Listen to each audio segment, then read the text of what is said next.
ঈদের দিন যে রুগীগুলো আসছে তার মধ্যে ম্যাক্সিমামই আসলে অ্যানিমেটেড, মানে গরু কাটতে গিয়ে যারা কষারে বেশি আঘাতপ্রাপ্ত হয়েছে, এবং বেশিরভাগ এক্সপিরিয়েন্স কষাই না, যারা ধরেন একদিনের জন্য কষাইগিরি করতে আসছে তারা এই গরুতে কুপ দিতে গিয়ে হাতে কুপ দিয়ে পেয়েছে। এরকম আমাদের টেন্ডন ইঞ্জুরি অনেক রুগী আসছে, যেগুলো আমরা প্রাইমারি ট্রিটমেন্ট দিয়ে ম্যাক্সিমাম রুগী ছুটি দিয়ে দিয়েছি।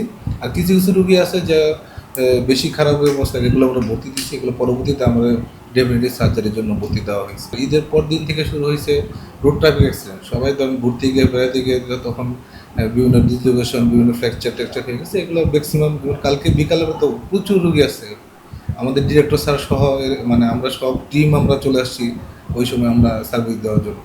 28 তারিখে আসছিল 340 জন, 29 তারিখে হচ্ছে 349 জন, আর 30 তারিখে হচ্ছে 128 জন।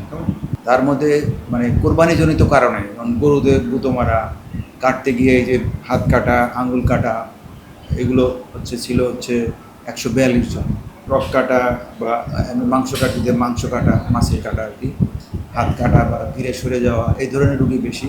তো এরা আমরা খুব একটা বড় ইয়ে না, এরা আমরা কাজ করার পরেই সাধারণত এদেরকে ছুটি দিয়ে দিই।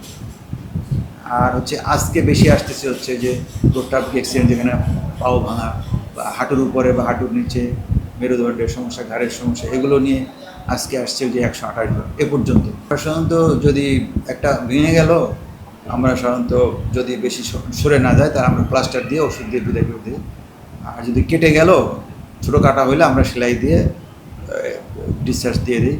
বড় ধরনের অ্যাক্সিডেন্ট যদি হয়, মনে করেন পা ভেঙে গেছে বা ভেঙে গেছে, তাদেরকে ভর্তি করে আমরা পরবর্তীতে ডেফিনিটিভ সার্জারি বা বড় ধরনের অপারেশন করি।